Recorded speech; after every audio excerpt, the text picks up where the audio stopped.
पवित्र श्रीमद् भागवत गीता, पवित्र चारों वेद, पवित्र कुरान शरीफ, पवित्र बाइबल, पवित्र गुरु ग्रंथ साहिब, पवित्र कबीर साहिब की वाणी में छुपे हुए गूढ़ रहस्य अर्थात तत्व को जानने के लिए कृपया अवश्य सुनिए जगत गुरु तत्वदर्शी संत रामपाल जी महाराज के मंगल प्रवचन।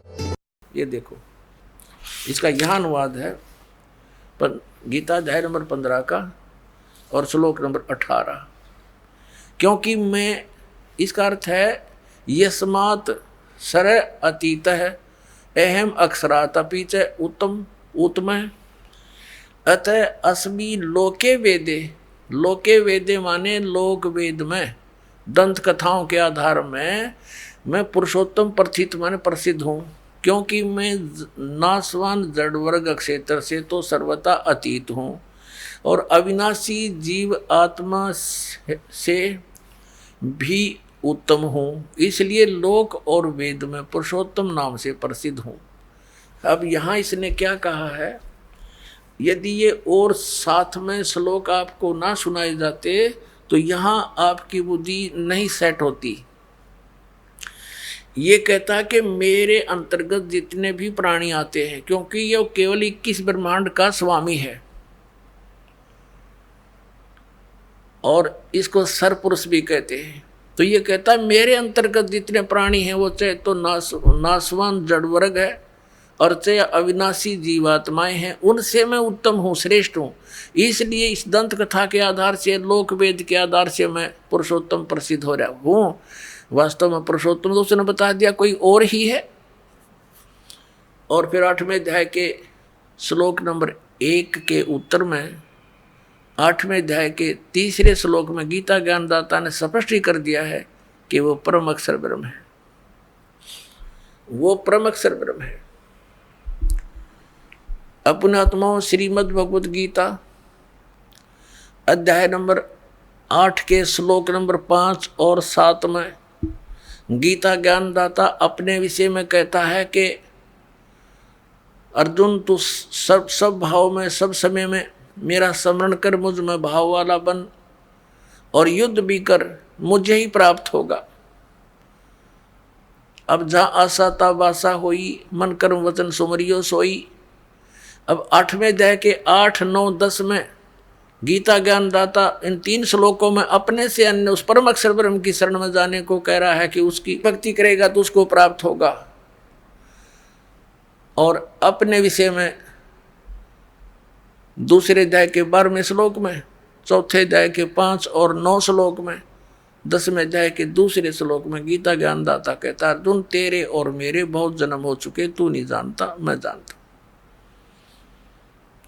इससे सिद्ध हो गया कि गीता ज्ञानदाता भी नासवान है और नासवान की भक्ति करने से स्थायी मोक्ष हो नहीं सकता, जन्म मृत्यु का रोग नहीं कट सकता। अब आपको फिर दिखाते हैं श्रीमद् भगवत गीता, यही वो गीता जी है। अब हम आपको दिखाते हैं पहले गीता जी अध्याय नंबर 8 का श्लोक नंबर 13। इसमें कहा, गीता ज्ञानदाता कहता ओम इति एकाक्षरम ब्रह्म व्यवहारण माम अनुसमरण ये प्रयाति तजंदेहम स याति परमाम गतिम। माम ब्रह्म, मुझ ब्रह्म का केवल यह ओम, यह एक अक्षर है, नथिंग एल्स। मेरा तो केवल एक ओम अक्षर है और इसका उच्चारण करके सिमरण करता हुआ यह प्रयाति तो जंदेहम, जो शरीर छोड़कर जाता है अर्थात अंतिम समय तक उसी का सिमरण करता हुआ देह त्यागता है, सयाति परमाम गतिम, वह इस ओम अक्षर के जाप से मिलने वाली परम गति, वह है इस ओम जाप से मिलने वाली परम गति को प्राप्त होता है। सब प्राणियों के, ये तो वैसे यहाँ से शुरू होता है इसका अनुवाद, 12 और 13 का इकट्ठा कर रखा है इन्होंने। जो पुरुष ओम ओम इस एक अक्षर रूप ब्रह्म को, इन अनुवाद गलत करने का ठेका ले रखा था, इस एक अक्षर नहीं, एक अक्षर मुझ ब्रह्म का एक अक्षर सुमन करता हुआ मुझ निर्गुण ब्रह्म का चिंतन करता हुआ शरीर त्याग कर जाता है, वह पुरुष परम गति को प्राप्त होता है। अब ये यहाँ क्या कहना चाह रहा गीता ज्ञानदाता कि मेरा तो एक ओम अक्षर है, और जो इसका सेवन करता हुआ शरीर छोड़कर जाएगा, इस ओम से मिलने वाली परम गति वो क्या है? वो ब्रह्मलोक है। और ब्रह्मलोक में गए हुए प्राणी भी पुनरावृत्ति में है। गीता जी अध्याय नंबर 8 के श्लोक नंबर 16 में स्पष्ट किया, देखिएगा, ये 16वां श्लोक है ये। हे अर्जुन, ब्रह्मलोक पर्यंत सब लोग पुनरावृत्ति में है, पुनरावृत्ति है। अब इस सटार को इन्होंने यहाँ देकर कंसेप्ट क्लियर किया है, अर्थात जिनको प्राप्त होकर पीछे संसार में आना पड़े ऐसे, इसलिए पुनरावृत्ति कहा है। यानी ब्रह्मलोक में गए हुए प्राणी भी फिर लौटकर आते हैं। अब यहाँ थोड़ा सा और दिखाएंगे। पुण्यात्माओं, हम पेट के लिए, निर्वाह के लिए 15-16 वर्ष पढ़ते हैं, और क्या मिलता है? 2 टूक। और जब भगवान प्रसन्न हो गया तो सब कुछ देगा आपको। इस आत्म कल्याण के चैप्टर को हमने क्लोज करके इधर रखा है, और कोई स्टार्ट करता है तो ये अज्ञानी बैठे जगह जगह ठग, इनको कख पता नहीं, मूर्ख बना रखा पूरे विश्व को। तो दास चाहता है कि आप स्वयं समझें, तब हमारी जड़ता हटेगी, और तब हम इनसे दूर हटेंगे नकलियों से। इन्होंने बैठा दिया हमारे दादे और परदादों का, सारे भूत बनवा दिए, कोई गधे कुत्ते की योनि में गए, काल के मुंह में डाल दिए। तो इस तत्व ज्ञान को आप स्वयं समझो, और फिर देखना कोई बात है यार। सदग्रंथ हमारे पास है, हम एजुकेटेड हैं।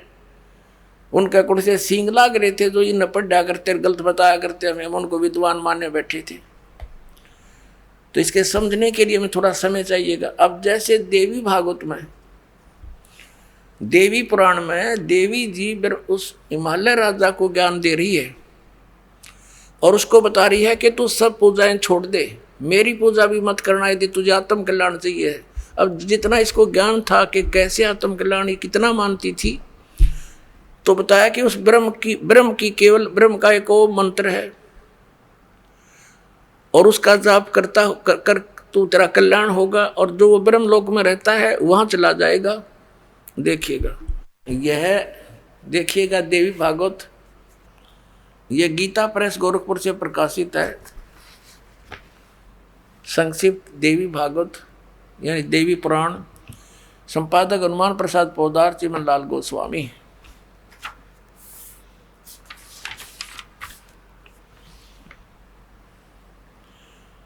प्रकाशक एवं मुद्रक गीता प्रेस गोरखपुर, गोविंद भवन कार्यालय कोलकाता का संस्थान।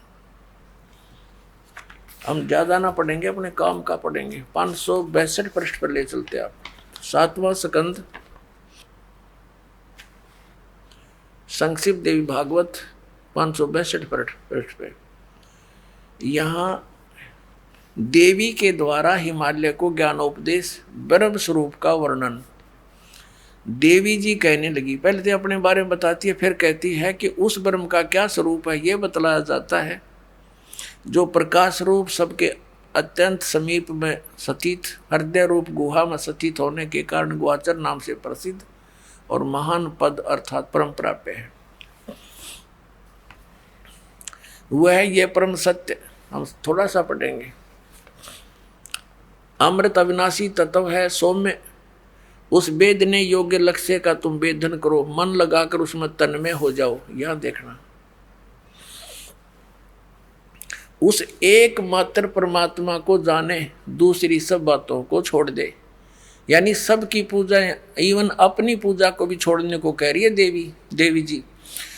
यही अमृत रूप परमात्मा के पास पहुंचाने वाला पुल है। संसार समुद्र से पार होकर अमृत स्वरूप परमात्मा को प्राप्त कराने का सुलभ साधन है। इस आत्मा का ओम के जप के साथ ध्यान करो, ओम नाम जाप करो उसका। इससे अज्ञान में अंधकार से सर्वथा परे और संसार समुद्र से उस पार जो ब्रह्म है उसको पा जाओगे। ओम के नाम से ब्रह्म प्राप्ति होगी। तुम्हारा कल्याण हो। और वो ब्रह्म कहाँ रहता है? वह यह सबका आत्मा ब्रह्म, ब्रह्मलोक रूप दिव्य आकाश में स्थित है। वह ब्रह्म ब्रह्मलोक में रहता है और ओम के नाम से तुम उस ब्रह्म को प्राप्त हो जाओगे, पा जाओगे। वो कहाँ रहता है? ब्रह्मलोक में। अब क्या सिद्ध हुआ कि ओम नाम के जाप करने से कौन सी परम गति है? ब्रह्मलोक प्राप्ति है। श्रीमद् भगवद गीता अध्याय नंबर 8 के श्लोक नंबर 16 ने स्पष्ट कर दिया है कि वहां गए हुए भी जन्म मृत्यु में रहेंगे, पुनः लौट कर आएंगे। अब हम फिर आते हैं दोबारा श्रीमद् भगवद गीता पर, देखिएगा।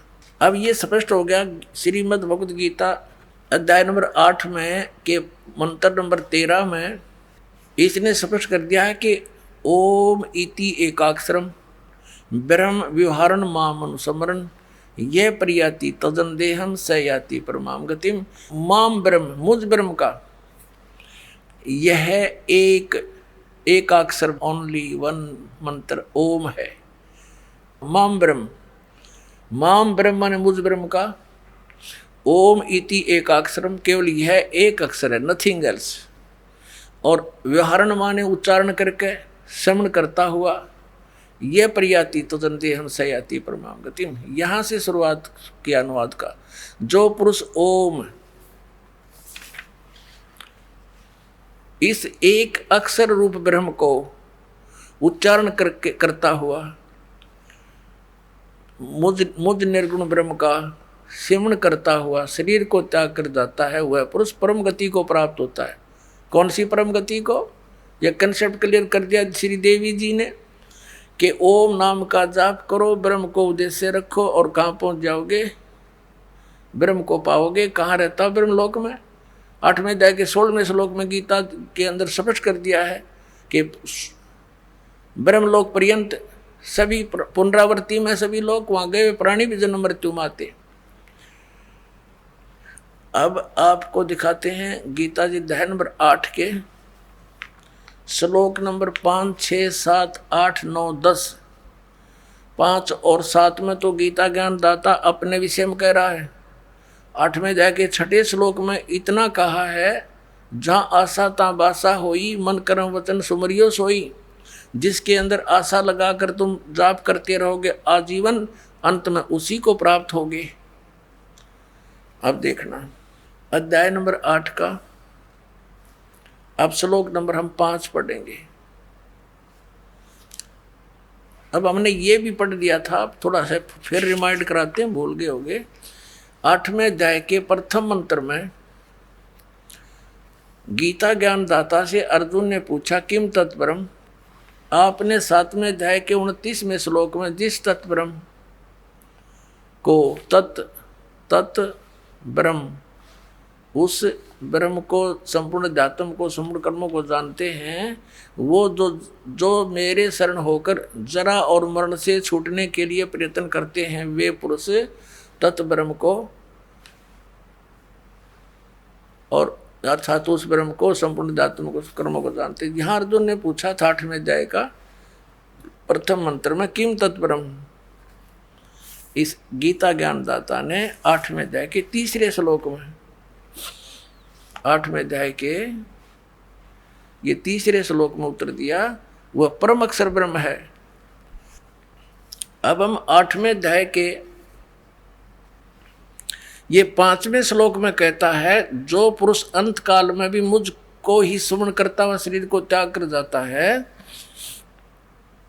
वह मद भावम यानी मेरे भाव को प्राप्त होता है, मेरे में भावित रहता है। इसका अर्थ ये है, ये गलत लिखा है, इससे इसमें कुछ भी संशय नहीं। और 6ठे में ये बताया है कि ये नियम है, यम माने ये नियम है। ये देखना, अब हम 6ठा पढ़ रहे। कुंती पुत्र, मनुष्य अंत काल में जिस भी भाव को स्मरण करता हुआ शरीर का त्याग करता है, उसको ही प्राप्त होता है। सदा उसी भाव से भावित रहता, तद भाव भावती, तद भाव भावती। ये क्या बताया है कि जो अंत में उसी जिसके आस्था रहेगी उसी को प्राप्त होगा। जहाँ साता भाषा हुई। और यहाँ 7वें में कहा है कि इसलिए सब प्रकार से सब समय में मेरा स्मरण कर, अनुस्मर, मेरा स्मरण कर और युद्ध भी कर, मुझ में अर्पण किए हुए मन बुद्धि युक्त होकर तो निसंदेह मुझे प्राप्त होगा।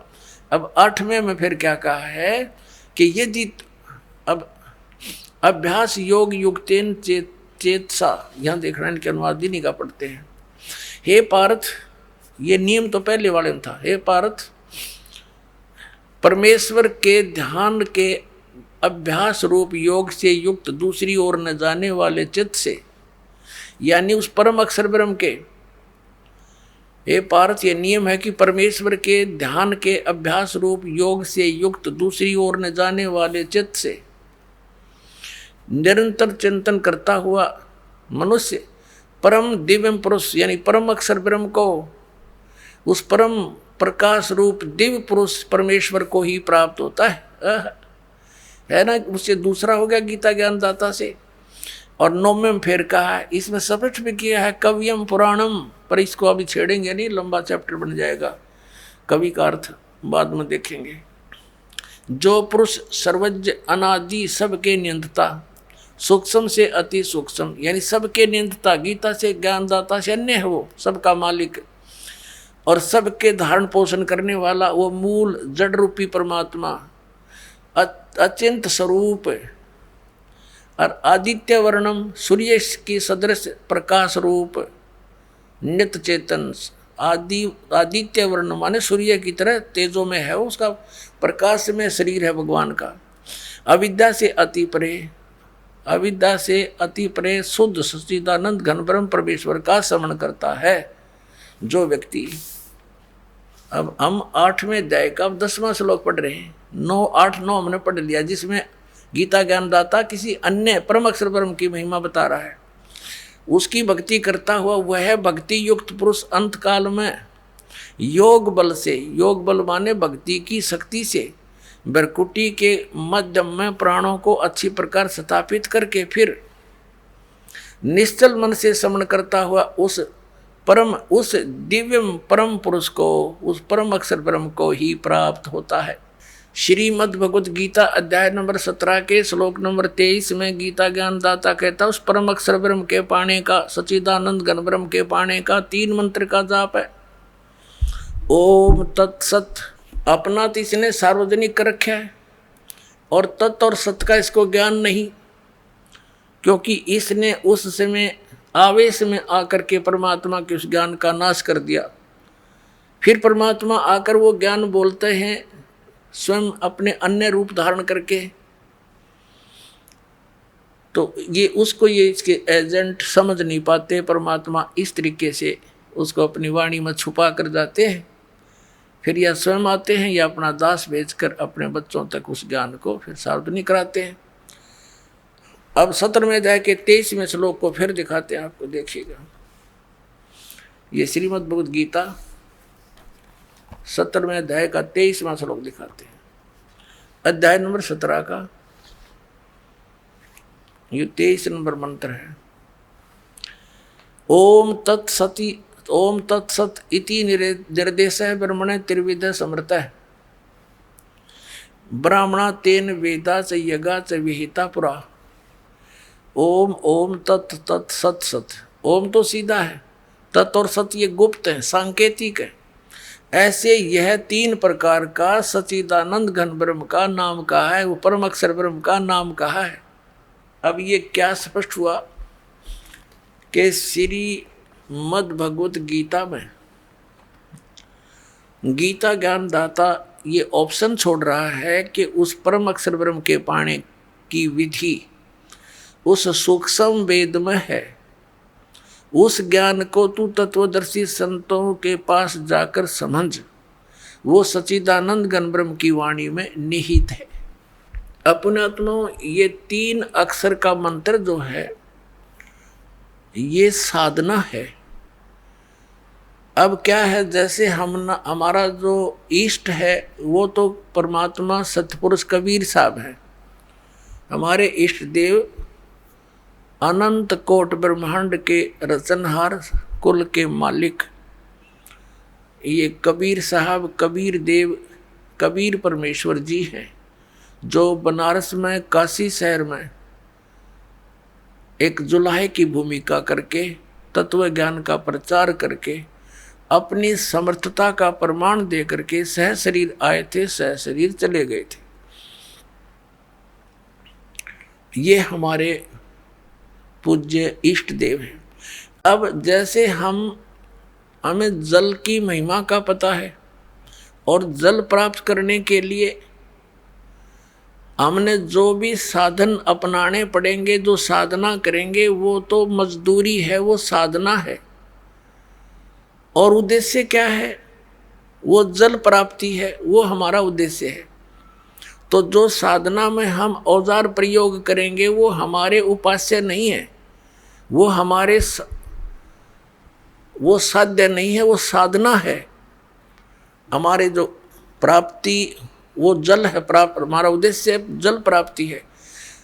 तो जैसे इस ओम और तत् सत ये 3 मंत्र का जाप है, हमने उस परम अक्षर ब्रह्म को पाना है। उस गीता जी अध्याय नंबर 18 के श्लोक नंबर 62 में गीता ज्ञानदाता कहता कि अर्जुन तू सर्वभाव से उस परमेश्वर की शरण में जा, उसकी कृपा से ही तू परम शांति को और सनातन परम धाम को प्राप्त होगा।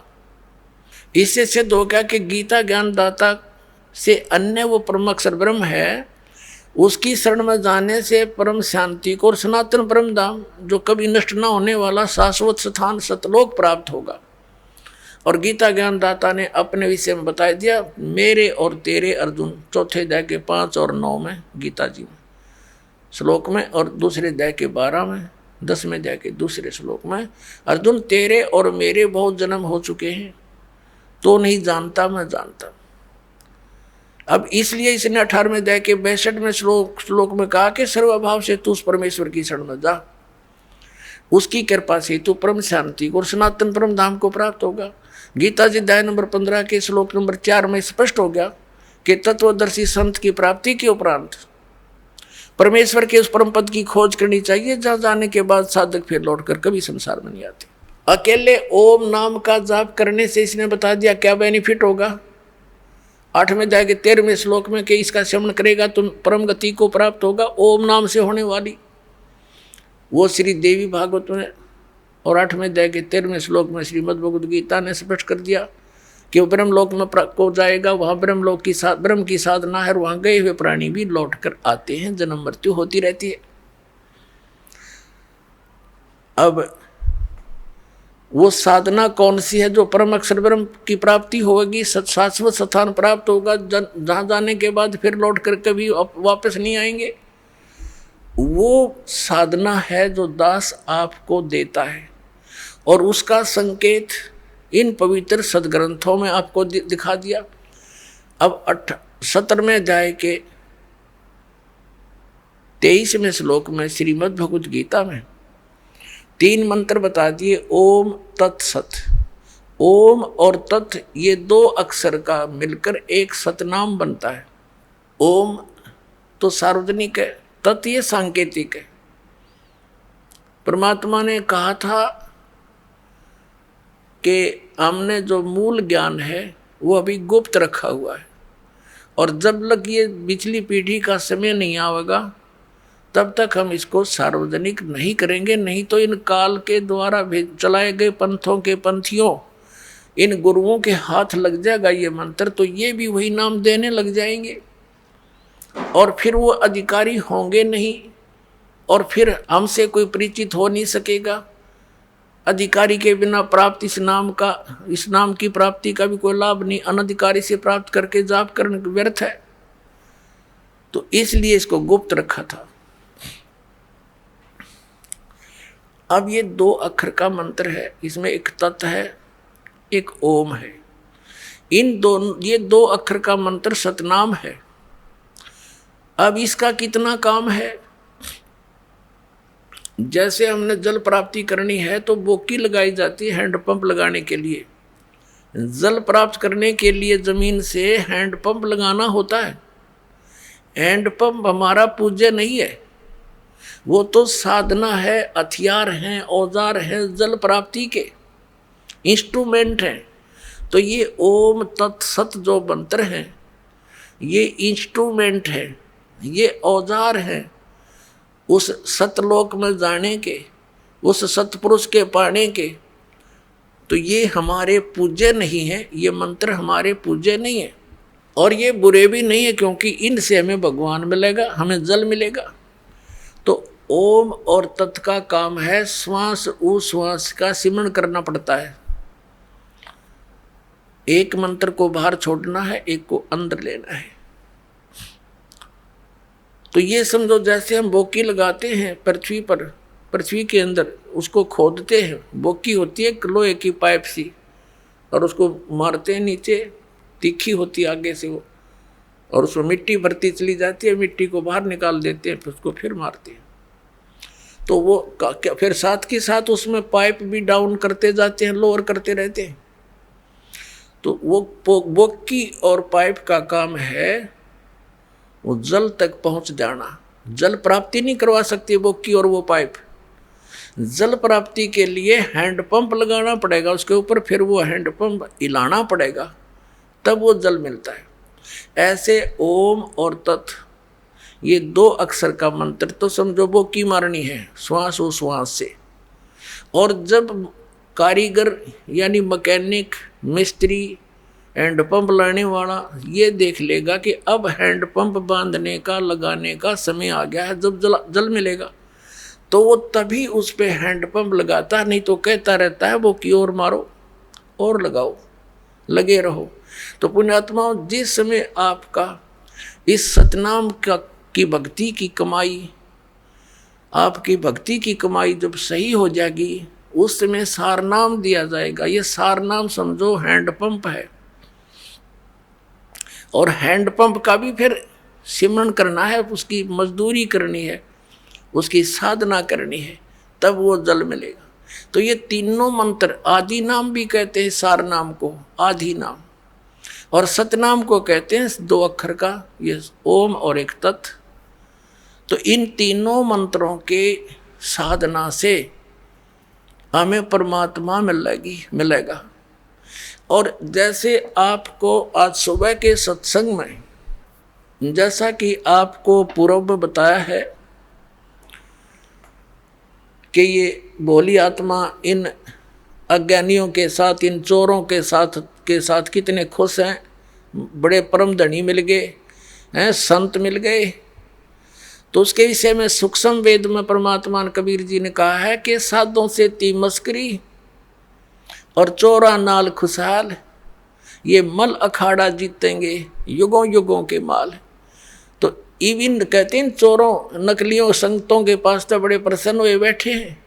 और जब से इस दास ने ये मार्ग स्टार्ट किया परमेश्वर की आज्ञा से, उसी दिन से संघर्ष का सामना करना पड़ रहा है। क्रोथा कांड इसी कारण से करवा दिया अज्ञानी दुष्ट लोगों ने।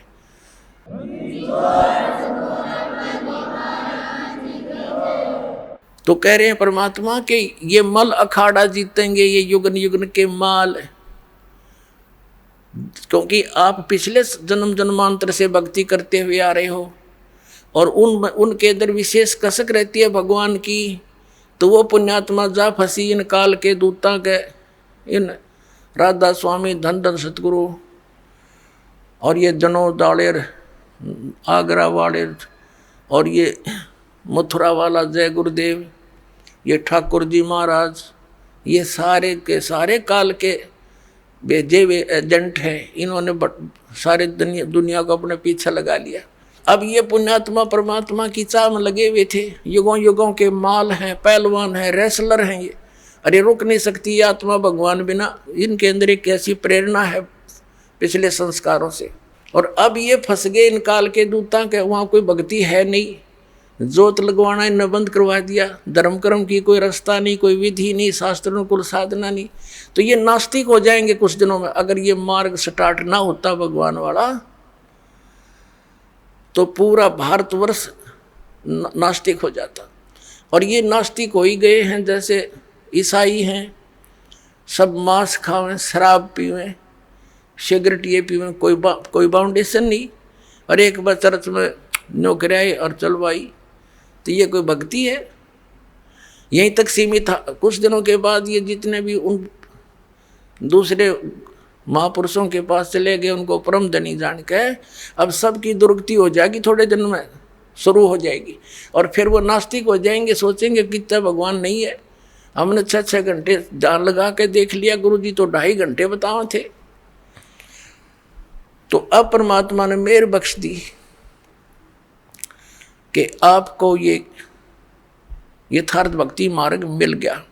अब क्या है कि जैसे ये तो मल अखाड़ा जीतेंगे युगन युगन के माल, वो पुण्यात्मा सच्चे ज्ञान को सुनेंगे, फिर भाग्य होंगे अपने यथार्थ स्थान पर, वो रुक नहीं सकते वहां पर।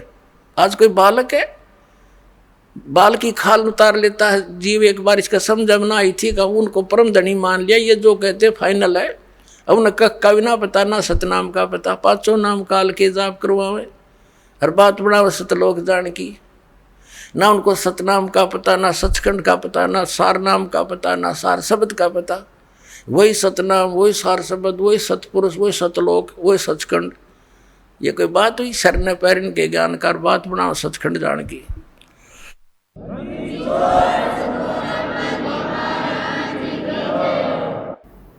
अब पुण्यात्मा परमात्मा के पाने का ये 3 मंत्र का साधन है। इस 3 मंत्र के जाप का समर्थन श्रीमद् भगवद गीता हमारे पवित्र सदग्रंथ ने भी संकेत कर दिया। और फिर जो हम आपको प्रथम मंत्र देते हैं, ये कंप्लीट जो ज्ञान है, कंप्लीट कोर्स, ये सच्चिदानंद घन ब्रह्म की वाणी कबीर वाणी में है, परमात्मा की वाणी में है। उसमें सारा कुछ लिखा हुआ है इन सब कमलों के बारे में। चक्र जो हमारे रीढ़ की हड्डी के अंदर की तरफ, ये मूल कमल, स्वाद चक्र, नाभि कमल, हृदय कमल, कंठ कमल और ऊपर त्रिकुटी कमल,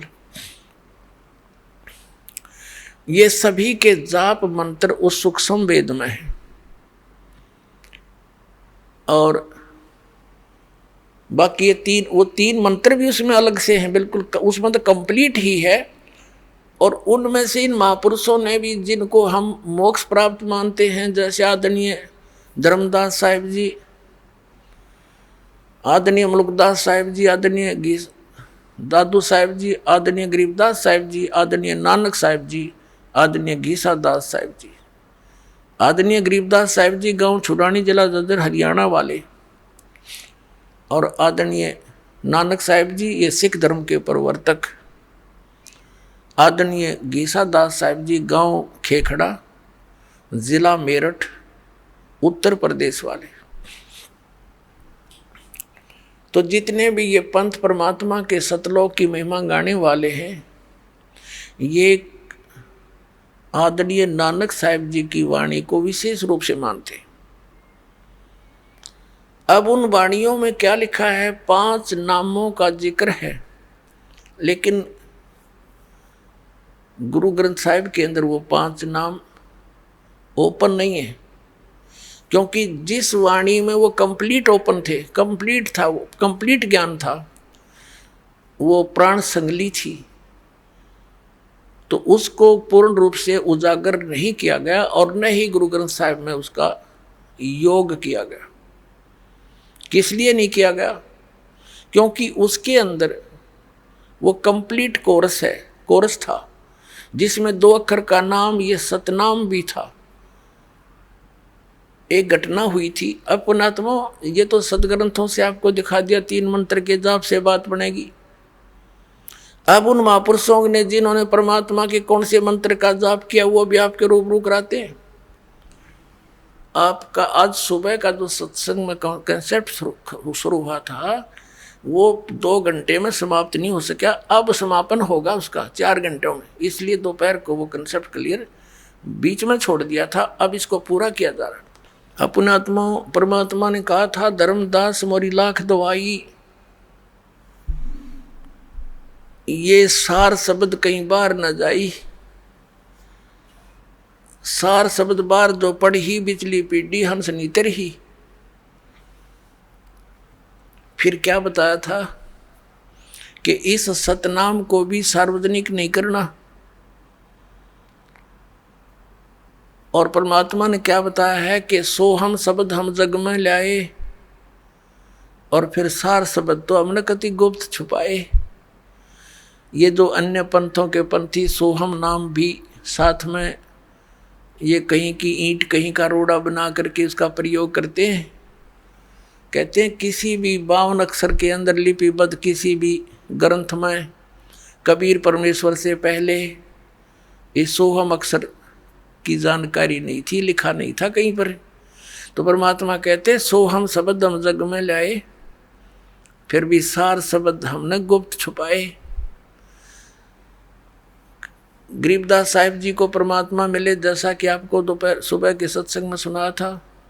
गरीबदास साहिब जी को परमात्मा मिले, सचखंड लेकर गए, वापस छोड़े, अपनी आंखों देखी, उस पूरा विवरण बताया। तो क्या बताया कि नामा छिपा ओम तारी, पीछे सोहम भेद विचारी, सार शब्द पाया जद लोई, आवागमन बहुर न होई। नामदेव नाम के एक महापुरुष छिपा जाति में हुए। कहते हैं नामा छिपा ओम तारी। आदरणीय नामदेव साहिब जी ये छिंबी जाति में, छिपा जाति में थे, और उनको पहले ओम की ही रट लगा रहे थे, उसकी लौ लगा रहे थे तारी, और पीछे सो हम भेद विचारी। जब परमात्मा आकर मिले उस प्यारी आत्मा को, वो गुण है मालिक का, अपनी अच्छी आत्माओं को खोजते फिरते हैं। कबीर साहब कहते हैं गोता मारूं स्वर्ग में अर्जा बैठूं पाताल, कह कबीर ढूंढता फिरूं अपने हीरे मोती लाल। फिर नामदेव जी को जब समझाया और ये ज्ञान बताया, ये मंत्र दिया दूसरा, तो कहते हैं नामा छिपा ओम तारी, पीछे सो हम भेद विचारी, और सार शब्द, फिर सार शब्द मिलेगा, सार शब्द पाया जद लोई, आवागमन बहुर ना हो। ये है जन्म और मरण के, इस दीर्घ रोग के नाश करने का 3 मंत्र का ये साधना जाप, ये मंत्र है। अब इसके लिए आदरणीय गरीबदास साहिब जी ने अपनी वाणी में लिखा है, राम नाम जप कर थर होई, ओम सोहम मंत्र दोई। ये 2 मंत्र हैं सतनाम के, और इन्हीं मंत्रों को कौन जाप करते थे? आदरणीय नानक साहिब जी। अपने आत्माओं जिन महापुरुषों के ये गुण गाते हैं कि वो पार हो गए, और वो ये कहा करते कि गुरु ग्रंथ साहिब में 5 शब्दों की धुनकार धुन सुने। ये कोई बात है? वो शब्द अलग हैं, वो मंत्र न्यारे हैं, उनसे प्रकट होने वाली धुन, इस शरीर में तो असंख्य धुन है। कबीर साहब ने कहा कि अंड और पिंड के पार सो देश हमारा है। गरीबदास साहिब जी ने कहा कि वो शब्दों की जो वास्तविक धुन है, जो उस सतलोक में जो धुन हो रही है, वो इसके पार है कोई हैरे परले पार का जो भेद कहे उस धुन, उस जनकार का। ये नकली है, इसके अंदर जो सुनता है सारा काल ने अपनी माया के द्वारा दुर्गा से ये नकली लोग, नकली धुन इस शरीर के अंदर प्रकट करवा रखी, उसकी नकल करके सतलोक की। इनको जो भी पिंड में सुनते हैं, अंड, ये पिंड और अंड एक ही है, ये 3 बनाए बैठे, अंड पिंड और ब्रह्मांड, ये 3 है। अरे तरह के जो भैया अज्ञानियों।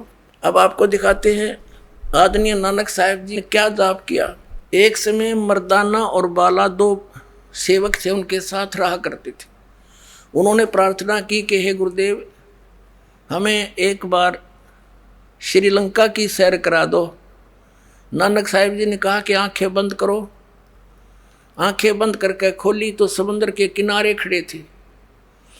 नानक साहिब जी ने कहा कि मेरे पीछे पीछे आ जाओ, जल के ऊपर चलेंगे जैसे पृथ्वी पर चलते हैं, और तुम वाहेगुरु कहते रहना। अब वो दोनों वाहेगुरु करते हुए चल पड़े। नानक साहिब जी वो 2 अक्षर का मंत्र उच्चारण करके जाप सुमन करते जा रहे थे। मर्दाना ने सोचा गुरुजी तो ये 2 अक्षर का मंत्र जाप कर रहे हैं, मैं भी क्यों ना यही मंत्र करूं। तो उसने 2 अक्षर का मंत्र जाप शुरू किया। वो लगा डूबने, तब नानक साहब जी ने कहा कि मर्दाना, गुरु की आज्ञा की अवहेलना करने से ये दंड लगता है, तो वही मंत्र कर जो मैंने बोला है। तो फिर वो वाहेगुरु कहने लगा, फिर उसी तरह जल के ऊपर थल की तरह चलने लगा। अब यहाँ झटका देना अनिवार्य था नानक साहब जी के द्वारा, कि नहीं तो ये नाम सार्वजनिक हो जाता। ऐसा भय मान गया पूरा सिख समाज कि यदि इस नाम का जाप कर लिया तो मर्दाना की तरह दंडित हो जाएंगे और गुरुदेव की आज्ञा की अवहेलना होने से हानि हो जाएगी। इसी कारण से वो प्राण संगली के अंदर नानक साहब जी ने सारा भी डिटेल लिखी थी। उसको गुरु ग्रंथ साहिब में नहीं रखा, बल्कि उसको समुद्र दरिया में बहा दिया था। वो तो एक संत ने प्रार्थना करके निकाल लिया, उसका कुछ अंश बच गया, बाकी अध्याय वो नहीं रखे, साथ में छोड़ दिए। तो अब दिखाते हैं आपको, ये है सब तो वड्डी भाई बाले wali Janam Sakhi, doctor Jawahar Singh Kirpal Singh and company. ये है ई जन्म साखी अज तक छप चुकिया नालों वड्डी है, सब तो वड्डी ते पुरातन यानी पुरानी है, भाई बाले वाली जन्म साखी। श्री गुरु नानक देव जी दी पंजे साहिब दी साखी ते दसां बादशाह दे जीवन समेत मुकम्मल साखियां हन। प्रकाशक हैं doctor Jawahar Singh Kirpal Singh and company. पुस्तकां वाले गली नंबर 8 बाग रामानंद अमृतसर, ये यहाँ छपी है। अब इसके हम चलते हैं 547 पृष्ठ पे। ये है 547 पृष्ठ, समंदर दी साखी। बाला संधु उवाच, यानी बाला संधु ने उवाच माने उसका कथन। ताते है गुरु अंगद जी जद गुरु नानक जी अजीते पासों विद्या होए, ता मर्दाने किहा सच्चे पातशाह जी असा समंदर ता देखिया, पर लंका ना देखी जिथे रामचंद्र जी चढ़ाई कीती है। ता गुरु नानक जी किहा चलो भाई बाला ते मर्दाना, तुहानू रंज नहीं करना, आँखी मीटो, आँखी बंद करो। जा आँखें मीट के खोलियां ता समंदर दे कंडे जाई खड़े हुए, ते आखण लगे बाला ते मर्दाना मेरे पीछे पीछे चले आओ, मुखों वाहेगुरु वाहेगुरु कहंदे आओ। ते आगे आगे गुरु जी तुर पे, जैसे धरती ऊपर तुरदे सन, उसे तना समुद्र ऊपर तुर पे। ता चले जावण ते पीछे पीछे बाला ते मर्दाना जावण। ता मर्दाना विचार कीती कि गुरु जी गुरु नानक देव जी ओम सोहम जपदे जांदे हन। ता मर्दाना भी ओम सोहम लगा जपण ते लगा गोते खावण। ता गुरु नानक जी देखण, ता मर्दाना गोते खांदा है। ता गुरु जी किहा मर्दाना गुरु दी करने वल नहीं देखना, गुरु दे वचना पर चलना। वाहे चाहिए तू मर्दाना ओही आख जो असा आखिया है। ता मर्दाना फिर लगा वाहेगुरु वाहेगुरु कहन, ता फिर जल ऊपर उसी तरह तुरन लगा। अब आप जी ने ये तो पंजाबी वाली पढ़ी, क्योंकि अब पंजाबी के जानने वाले पंजाब स्टेट को छोड़कर पूरे भारत में बहुत कम ही है। अब हिंदी इन्हीं के द्वारा अनुवादित है, थोड़ी सी ये भी झलक दिखाएंगे, देखिएगा। भाई बाले वाली श्री गुरु नानक देव जी की जन्म साखी, भाई चतर सिंह जवाहर सिंह अमृतसर से छपी है। पंजे साहिब और 10 बादशाह का जीवन संपूर्ण साखियां सही दर्ज है, ये यहाँ से प्रकाशित है। भाई चतर सिंह जीवन सिंह बाजार माई सेवा अमृतसर, फोन और फैक्स नंबर ये है इनके। और ये प्रिंटेड जीवन प्रिंटर्स अमृतसर, फोन नंबर इतने। इसके 500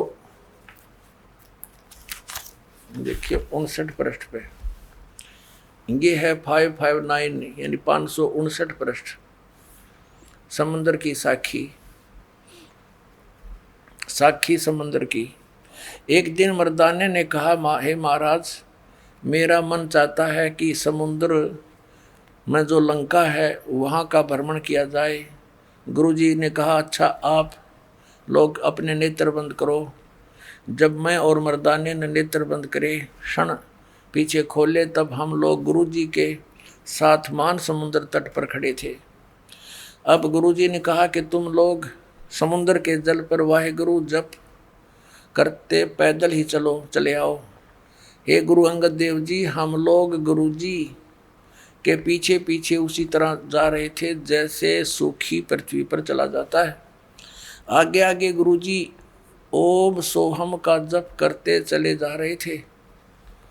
तब मर्दाने ने सोचा कि हम भी ओम सोहम का जप क्यों ना करें। तब मर्दाना भी ओम सोहम की रट लगाने लगा।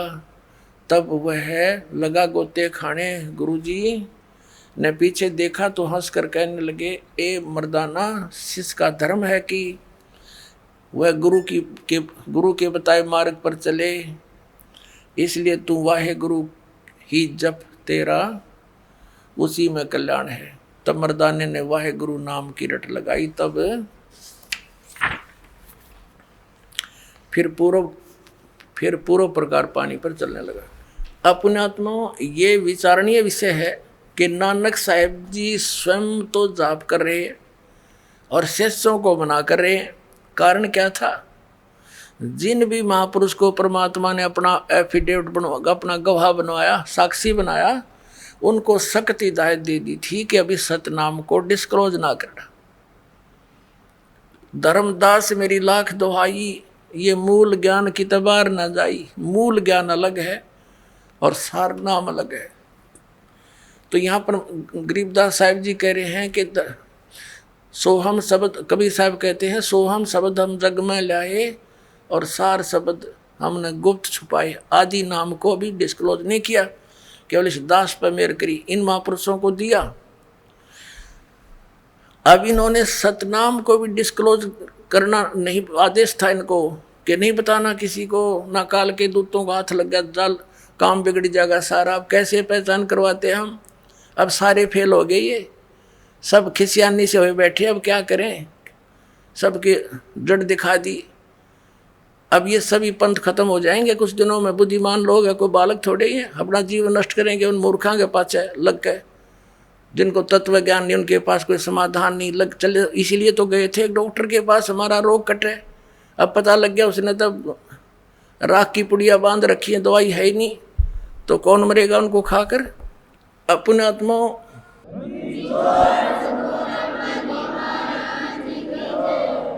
एक थोड़ा सा प्रमाण और दिखाते हैं कि नानक साहिब जी को परमात्मा का आदेश था कि अभी इसको कतई नहीं बताना। ये इसी जन्म साखी में आपको प्रमाणित करते हैं। अब इसके अंदर एक साखी सचखंड की चली है, साखी सचखंड की। एक बार नानक साहिब जी, इसमें लिखा है कि सचखंड में गए और वहाँ निराकार बैठा था। अब ये भी इन महापुरुषों ने इस ज्ञान को थोड़ा सा गोलमोल ही करना था, नहीं तो इनके समझ में आ जाती है। क्योंकि राधा स्वामी पंथ तो चला ही गुरु नानक देव जी के समर ग्रंथ से ही। वो शिवदयाल जी की वाणी पढ़ा करता, इसका समझ अब ना ये कहानी के 5 नाम धुन धुन सुन दी, उसमें 5 नाम तंत्र धुनकार धुन। और फिर कबीर साहब की वाणी से ले लिए, करने नो दीदार महल में प्यारा है। और उससे भी अज्ञानी ने वो सारे नकली छांट लिए जो कति काम के नहीं। इसके उसके अंदर तो और भी ओरिजिनल मंत्र भी हैं, वो नहीं समझ में आए, वो मूल ज्ञान है मालिक का। तो वहाँ जब इन्होंने नानक साहिब जी की वाणी को गहराई से समझना कि सतलोक में परमात्मा निराकार नहीं है, वो तेजों में लोक है, वो सौ प्रकाशित सतलोक है, और परमात्मा भी सौ प्रकाशित है। उसका शरीर है मनुष्य दृश्य है और वो तख्त पर बैठा है। निराकार का तख्त पर के बैठा है? फिर ये देखना, ये वही जन्म साखी हैं जो अभी आपको जिनके विषय में सारी डिटेल दिखाई थी। ये अब इसके 275 पृष्ठ पे आपको 275 पृष्ठ पे साखी सचखंड की यह देखना। आगे साखी सचखंड दी चली ता गुरु नानक जी धुर सचखंड दरबार में जाई पहुँचे, जहाँ बड़ा प्रकाश है और प्रकाश रूप तख्त के ऊपर सत निरंकार ज्योति स्वरूप बैठे हैं। देखा, अब संतों के कोड वर्ड को वो क्या समझे।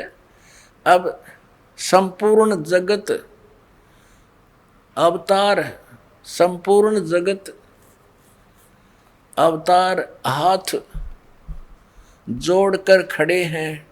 अतः बाबा नानक जी ने ऊ जो कोटान सूरज के समान, करोड़ों सूर्य के समान प्रकाश है और कोटान चंद्रमा जैसा शीतल इसका प्रकाश है, उस सच्चे प्रकाश विखे प्रवेश कीता। यानी उस सतलोक में प्रकाश ही है बहुत। उस ज्योत रूप भगवान की स्तुत करी, अस्तुत यानी प्रार्थना की, स्तुति करी। अतः आगे उस सतस्वरूप निरंकार विष्णु जी विराजमान है। उस तख्त पे वो कहते हैं विष्णु जी विराजमान है। बालार ने क्या पता ये कौन था। अच्छा, सर्व समर्थ सर्व शक्तिमान भगवंत जी ने कहा, आओ नानक भगत तू सदा ही मेरे ही में मिलिया है। अतः और मेरे से और मेरे में कोई, तेरे में और मेरे में कोई भेद नहीं।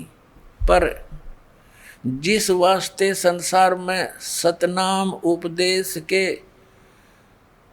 जपाउन के वास्ते गए से सो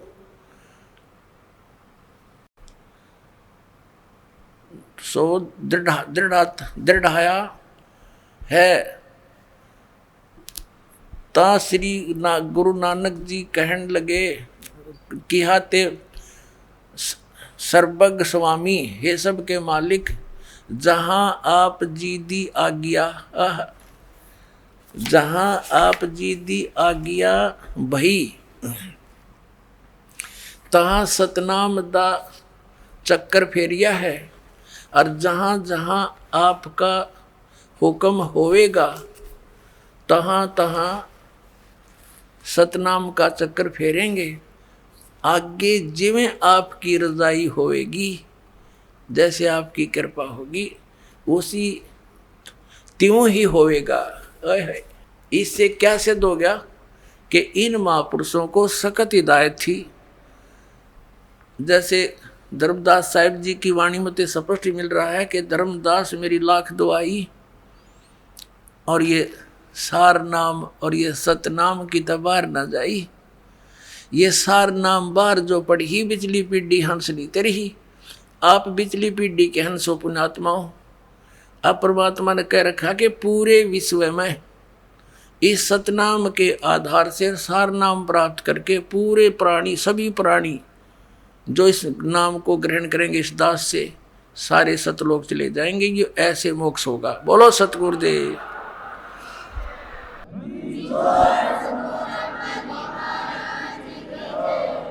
अपनात्माओं, ये सुबह का चला हुआ प्रसंग अब 4 घंटे में 5 घंटे में जाकर सेट हुआ है।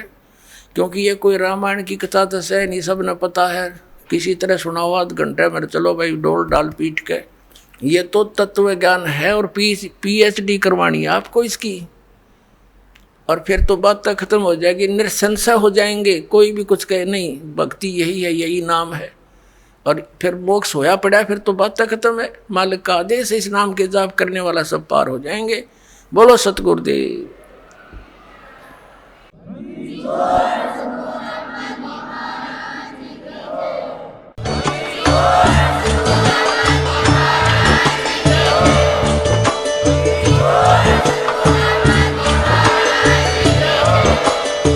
सुन रहे थे जगत गुरु तत्वदर्शी संत रामपाल जी महाराज जी के मंगल प्रवचन। अधिक जानकारी के लिए विजिट कीजिए हमारी वेबसाइट www.jagatgururampalji.org। संत रामपाल जी महाराज जी के शुभ आशीर्वाद से पूरे विश्व भर में 500 से भी ज्यादा नाम दीक्षा केंद्र हैं, जिन पर संत रामपाल जी महाराज जी द्वारा ऑनलाइन निशुल्क नाम दीक्षा दी जा रही है। अपने नजदीकी नाम दीक्षा केंद्र का पता करने के लिए संपर्क करें 8222880541।